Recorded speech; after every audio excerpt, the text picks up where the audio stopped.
there's a strange moment that almost no one talks about. It happens late at night. The house is quiet. Your phone lights up your face in the dark. You open your banking app not because you need to, but because you can asterisk. And for the first time in your life, the number doesn't scare you. It doesn't thrill you either. It just sits there. And instead of relief, a different feeling shows up. A soft question in the back of your mind. Is this enough? Most people think money starts to feel safe when you finally stop struggling, when the bills are paid, when the balance isn't red anymore, when you've done the right things. But here's the uncomfortable truth. You save, you're careful, you build what everyone told you to build, and somehow, you feel more alert, more tense, more aware of everything that could go wrong. This isn't failure, and it's not weakness. It's something much deeper. And if you've ever wondered why hitting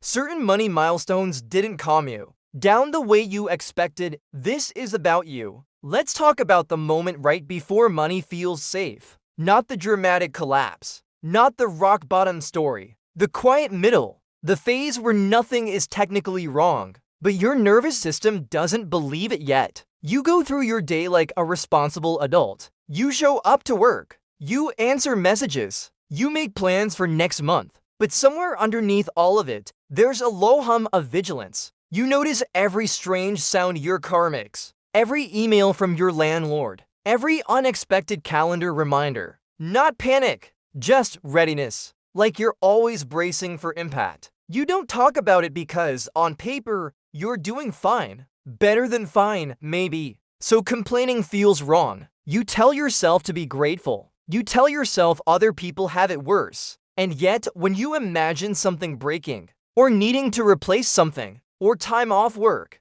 your chest tightens just a little. That's the part no one warns you about. What people expect money to do, and what money actually does, are two very different things. People think money works like a switch. Before stress, after peace. But money doesn't flip a switch. It changes the asterisk terrain your mind is walking on. When you have very little, your brain simplifies everything. There's no illusion of safety. You react. You survive. You focus on today. When you have a lot, your brain relaxes. Not because nothing can go wrong, but because going wrong no longer feels personal. But in the middle, that's where things get strange. That's where your brain wakes you up at night to rehearse futures that haven't happened yet. That's where you start protecting money instead of using it. That's where every decision carries weight, and weight is exhausting. Here's the belief most people carry without realizing it. If I save enough, I'll stop worrying.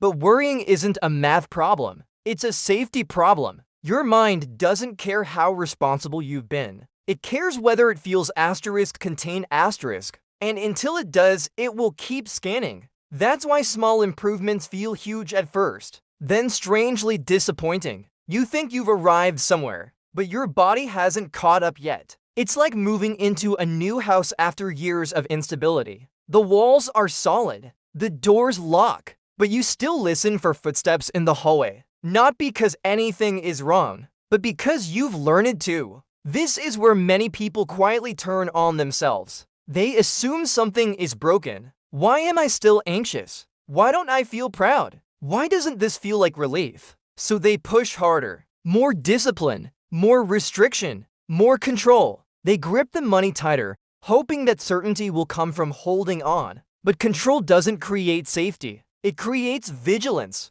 And vigilance is not peace. The real shift happens later than people expect. Not when the numbers first look respectable. Not when you finally have a buffer. But when money stops feeling fragile. When it stops feeling like it could disappear just because you looked away. There's a specific point where your relationship with money changes shape. Not because nothing bad can happen anymore, but because bad things no longer threaten who you are asterisk. They become problems to solve instead of threats to survive. That's the difference most people are actually chasing. And it has nothing to do with luxury. This is why two people with similar balances can feel completely different. One sleeps fine. The other refreshes their account 3 times a day. One makes calm decisions. The other delays everything. Same money, different nervous systems, different internal thresholds. Money doesn't buy peace by existing, and that line is much higher than most advice admits. In this video, we're not going to talk about hustling harder, or cutting more, or shaming yourself into discipline. What actually changes inside your head? Why the middle is the hardest part, and how to move through it without turning into a smaller, tighter version of yourself. Because the goal was never just to save money. The goal was to stop living like every problem could undo you. And that moment, when money finally feels safe, isn't loud. It's quiet. You don't celebrate it. You just notice one day that you stopped checking, and life feels a little wider. Not the dramatic version, the ordinary one. You wake up on a normal weekday. You made coffee. You scroll your phone. Nothing bad has happened, but your mind is already doing quiet math. You mentally line up the month ahead. Rent, utilities, groceries, that thing you've been putting off replacing. You're not panicking. You're just tracking. There's a subtle difference between feeling prepared and feeling on guard, and most people live in that second state longer than they realize. You notice it in small decisions. You hesitate before buying something you actually need, not because you can't afford it, but because you don't want to dip into what you've built. You leave items in your cart for days. You research for hours over small purchases. You tell yourself you're being responsible, but what you're really doing is protecting a fragile sense of safety. The money feels like a thin layer of ice, strong enough to stand on, not strong enough to jump. Then there are the nights. Not sleepless exactly, just lighter. You wake up earlier than you need to. Your brain picks a random scenario and runs with it. What if the car doesn't start? What if work slows down? What if something expensive happens all at once? You don't catastrophize out loud. You just quietly simulate. And because nothing is actively wrong, you don't have a place to put that tension. So it sits. What makes this phase especially hard is that, from the outside, it looks like success. You're doing what you were supposed to do. You're not living paycheck to paycheck anymore. You have something set aside. So when you feel uneasy, it's confusing. You think, I shouldn't feel like this anymore. That word, should becomes heavy. It creates a second problem on top of the first one. Now, it's not just money stress. It's self-doubt. You start questioning your judgment. Am I just anxious by nature? Will I ever feel secure? Is this as good as it gets? And because there's no obvious crisis, you assume the discomfort must be coming from you, not from the situation. They become more conservative with life, not just money. They delay taking time off. They stay in jobs they don't like a little longer than they should. They avoid decisions that might shake things up, not because they're lazy or unambitious, because uncertainty feels expensive. You might recognize it in how you plan. You stop thinking in years. You think in months. You don't ask, what would make my life better? You ask, what's least likely to cause problems? Your world subtly shrinks. Not dramatically, gradually. And here's the most frustrating part. You think about it constantly. You track it. You calculate around it. You build rules for it. The money was supposed to give you freedom. Instead, it becomes the thing you're managing. This is the stage where people say things like, I just want to feel comfortable. I want to stop thinking about money all the time. I don't need to be rich. I just want peace. But peace doesn't come from watching the number closely. It comes from trusting that the number can handle life. And right now, you don't trust it yet. A lot of people mistake this phase for failure. They assume they did something wrong, so they respond by tightening further. They cut more. They save harder. They delay joy. They treat money like something that could vanish if they relax. And to be fair, that fear didn't come from nowhere. It came from experience. Late fees, unexpected bills, moments where timing mattered more than effort. Those experiences train your nervous system to stay alert. So when you finally build a cushion, your brain doesn't celebrate. It monitors. Because for a long time, money disappearing meant consequences. Real ones. This is why advice that sounds logical often feels hollow here. Just budget better. Just invest. Just stop worrying. Those suggestions assume the problem is behavior. But the problem isn't behavior. It's asterisk perceived safety asterisk. Think about how you'd feel walking across a bridge. If it's solid and wide, you don't think about each step. If it's narrow and shaky, every movement matters. Same destination, different experience. Right now, your financial bridge feels narrow, so you move carefully. This is also why comparing yourself to others doesn't help. You see people spending freely, taking trips, upgrading things. You assume they're either reckless or secretly wealthy, but often they've simply crossed a line you haven't yet. Not a moral line, a psychological one. And until you cross it, effort doesn't equal relief. You can do everything right and still feel like one surprise away from stress. That doesn't mean you're behind. It means you're in the middle. The most uncomfortable place to be. The middle is where progress is real but invisible, where safety is forming but not felt, where your habits are improving faster than your nervous system can adapt. Here's the key thing to understand before we go any further. Nothing is wrong with you. This feeling isn't a flaw. It's a predictable response to partial security. Your mind is doing exactly what it was designed to do. It's scanning for threats because, historically, threats mattered. What it doesn't know yet is that the rules are starting to change. But it needs more evidence, and not the kind you get from spreadsheets. The kind you get from asterisk margin asterisk. In the next section, we're going to talk about why your brain reacts this way. Not in clinical terms, not with complicated theory, but in simple, human language. We'll look at what people asterisk think asterisk money security is doing, and what it's actually doing behind the scenes. Because once you understand that, this whole phase stops feeling mysterious and starts feeling temporary. To understand why this middle phase feels so uncomfortable, your brain doesn't experience money as math. It experiences money as safety information, not to your logical mind, to your nervous system. And your nervous system has one primary job: keep you alive. It doesn't care about averages. It doesn't care about long-term plans. It cares about whether you're exposed asterisk right now asterisk. Here's the mistake most people make. But the brain doesn't relax because you tried hard. It relaxes when it senses asterisk margin asterisk. Margin means mistakes are survivable. Margin means problems don't cascade. Margin means you can absorb impact without falling apart. And small cushions don't feel like margin. They feel like glass. Think of it like this. Imagine you're carrying a full cup of water across a room.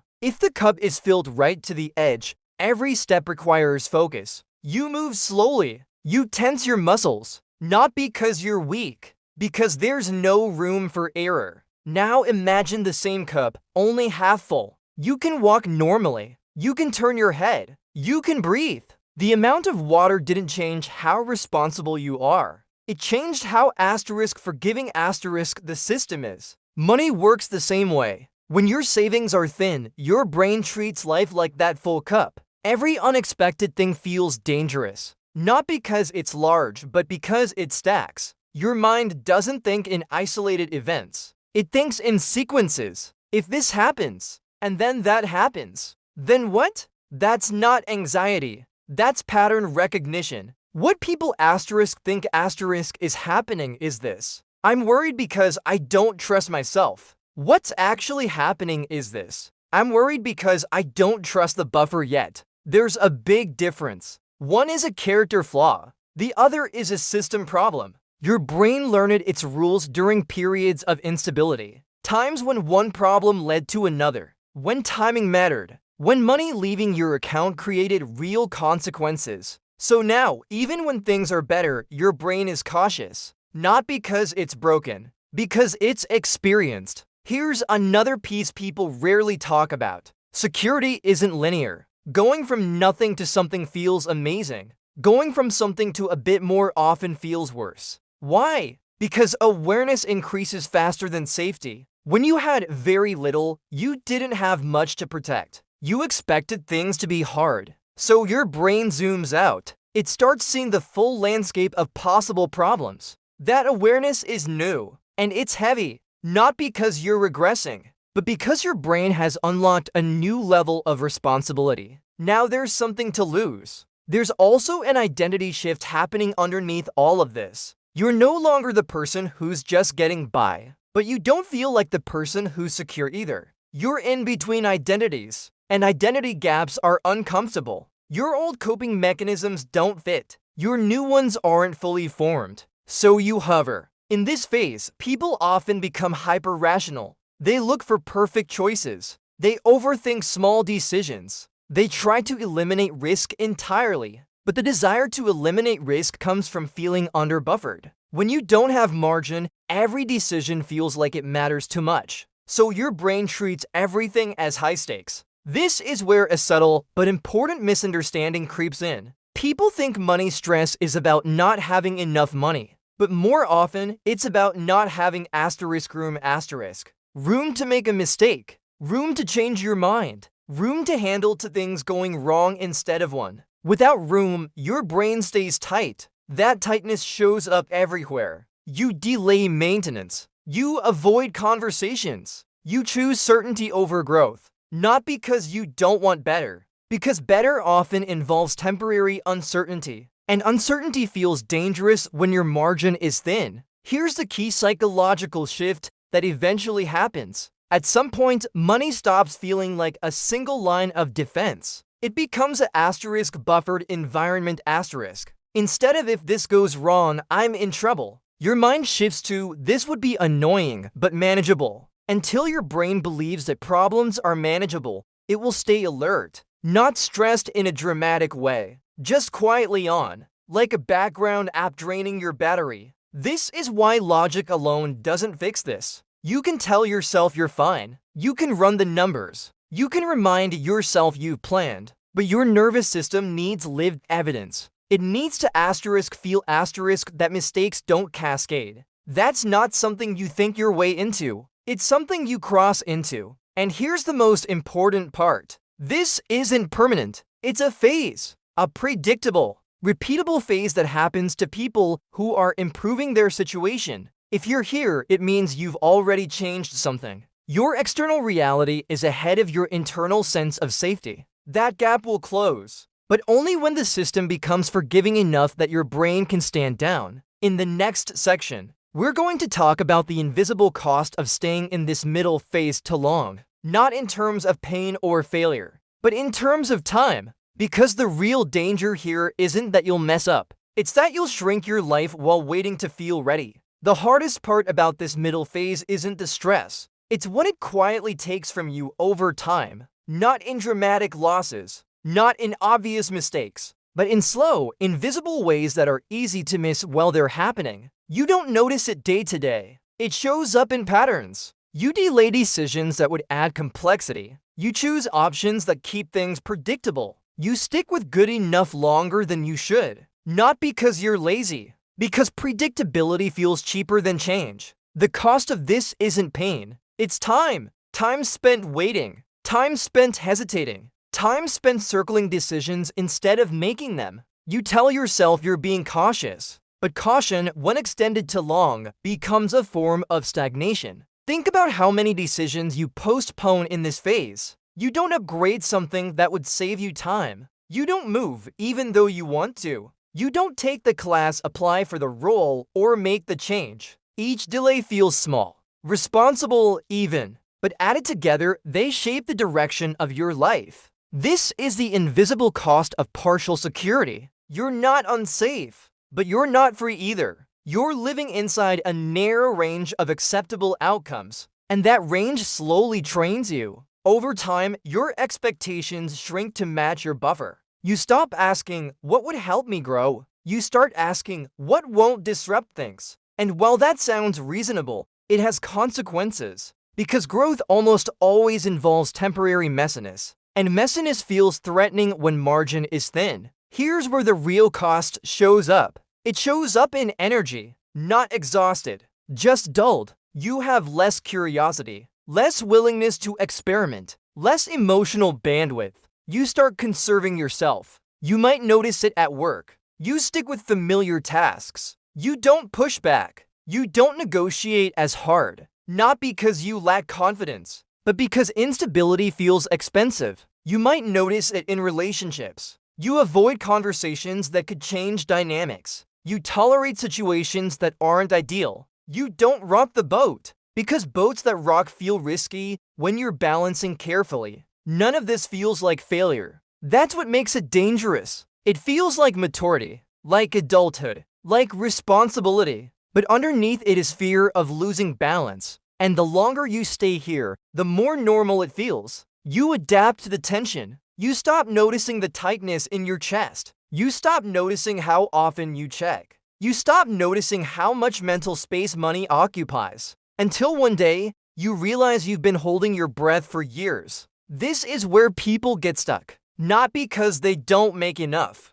Not because they don't save enough. But because their system never becomes forgiving enough to let them relax. So they stay in preparation mode indefinitely. Preparation mode is useful early on. It builds structure. It builds habits. It builds awareness. But it's not meant to be permanent. Another invisible cost is decision quality. When every decision feels heavy, you default to the safest option, not the best one. Safe feels rational when margin is thin, but safe often means smaller, shorter term, lower upside. You might keep money sitting still because moving it feels risky. You might avoid spending that would reduce friction. You might delay investing in yourself, all because the buffer feels precious. This creates a paradox. You protect the money so carefully that it never gets a chance to improve your life. It exists as reassurance, not as support. And reassurance alone doesn't compound. The most subtle cost of all is identity.